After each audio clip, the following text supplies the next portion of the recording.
Hello everybody. Today we will read poem The Ball. So let's start reading. What is the boy now who has lost his ball? What is he to do? I saw it go merrily bouncing down the street and then merrily over. There it is in the water. No use to say, oh, there are other balls. ये poem एक लड़के के बारे में है जो ball के साथ खेलता है और अचानक से उसकी बॉल जो है वो पानी में जाके गिर जाती है। तो इस राइटर जो हैं वो दूर से खड़े होकर इस बच्चे को खेलता हुआ देखते हैं और जब पानी में जाके बॉल गिर गई तो भी ये देख के उसको अफसोस करते हैं कि देखो अब ये बच्चा क्या करेगा। जब पानी में जाके वो बॉल गिर गई है तो अब ये क्या करेगा। Merrily bouncing down the street and then merrily over there it is in the water. इधर गली से इधर सड़कों से जाके वो पानी में गिर गई है। नो यूज़ टू से oh there are other balls. अब मैं उस बच्चे को जाके ये भी नहीं कह सकता कि अरे बेटा परेशान नहीं हो और भी बॉल मिलेंगी, आप जाके दूसरा ले लो। वो क्यों नहीं कह सकते? क्योंकि अब हमारी यादें जो हैं हमारी उस बॉल से हैं जो बॉल हमारी पानी में जाके गिर गई है। अब वो बॉल तो हमें दोबारा मिलेगी नहीं, बाकी दूसरी बॉल से तो हम अटैच थे ही नहीं, तो हमें दूसरी बॉल का क्या है, हमारे लिए तो वो यूज़लेस है। An ultimate shaking grief fixes the boy as he stands rigid, trembling, staring down. अब उसकी बॉल खो जाने की वजह से वो काफ़ी ज़्यादा दुख था और पानी के पास ही खड़ा होकर उसको देख रहा है और काफ़ी ज़्यादा वो अफसोस में है। All his young days into the harbor where his ball went. अब हार्बर मीन्स जहाँ पे शिप्स खड़ी होती हैं, तो वो शिप्स तो पानी में रहती हैं, तो वहीं पे वो बच्चा भी जो है वहीं नदी के किनारे पास में खड़ा देख रहा है कि जो उसकी बॉल से जो पुरानी यादें हैं वो सारी जाके पानी में गिर गई हैं। I would not introduced on him a time another balls is worthless.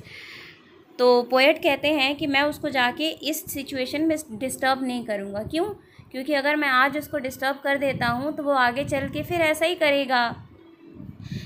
इसलिए मैं उसको आज डिस्टर्ब नहीं करूँगा और उसको इस चीज़ का इस सिचुएशन का उसको खुद ही निकलना होगा। हमारी लाइफ में अनेक सी चीज़ें आती हैं, कई भी हमसे चली जाती हैं, कभी हमसे बिछड़ जाती हैं, तो हमें वो सिचुएशन से निकलना पड़ेगा। उसको दुख में लेके शोक में बैठेंगे तो उससे वो ठीक नहीं हो जाएंगी। उसी तरीके से ये पोएट कहते हैं कि a dime another balls. Dime means पैसा, तो पैसे से हम दूसरी चीज़ें तो पैसे से तो हम बॉल खरीद ही सकते हैं, लेकिन वो बॉल हमारे लिए यूज़लेस है, वर्थलेस है, क्योंकि उस बॉल से हमारी कोई यादें ही नहीं हैं। जो बॉल हमारी पानी में गिरी है उससे हमारी यादें हैं, तो वो हम वापस अब ला नहीं सकते ना, क्योंकि वो तो हमसे दूर चली गई। Now he senses first responsibility in a world of possession people will take balls will be lost always little boy. तो इस टाइम पे ये दुनिया है पोजेशन की, यहाँ पे सबको अपनी अपनी चीज़ से प्यारी रहती है, सबको अपनी अपनी चीज़ें पसंद है।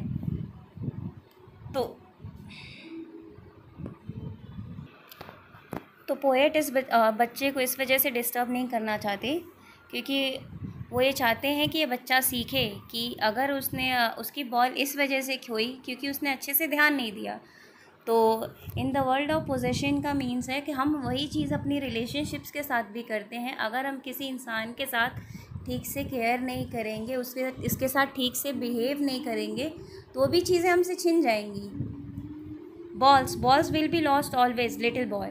अब अगर हम किसी का केयर नहीं करेंगे, किसी का ख्याल नहीं करेंगे, अपने फ्रेंड से भी हम अच्छे से बात नहीं करेंगे, तो वो तो हमसे दूर चले जाएंगे ना। यहाँ बॉल सिर्फ एक बॉल को एम्फेसाइज़ नहीं किया, यहाँ पे हमारे साथ जो चीज़ें हुई हैं, जो मटेरियलिस्टिक चीज़ें हैं, उस चीज़ को एम्फेसाइज़ किया गया है कि अगर वो बच्चा अगर उस बॉल को अच्छे से ध्यान देता तो उससे कभी दूर जाती ही नहीं। उसी तरीके से हम अपने रिलेशनशिप को भी ले लेते हैं। अगर हम उस रिलेशनशिप का अच्छे से ख्याल रखते हैं, हम अपने दोस्त का अच्छे से ख्याल रखेंगे, तो वो कभी हमसे दूर जाएंगे ही नहीं। And no one buys a ball back, money is external. उसी तरीके से क्या है, हम पैसे से कोई चीज़ खरीदने को तो खरीद सकते, लेकिन वो चीज़ हम इमोशन, उस बॉल के साथ बिताई यादें नहीं खरीद सकते। और उस रिलेशनशिप में हमने जो चीज़ें की हैं हम वो चीज़ें नहीं खरीद सकते। तो पैसा तो बाहरी चीज़ें हैं, वो तो पैसा से तो कोई इम्पोर्टेंट नहीं है, लेकिन जो चीज़ हमने उस चीज़ के साथ रह के फील किया है वो हमारे लिए इम्पोर्टेंट है। और वही पोएट चाहता है कि ये बच्चा सीखे कि इसकी रिस्पॉन्सिबिलिटी क्या है।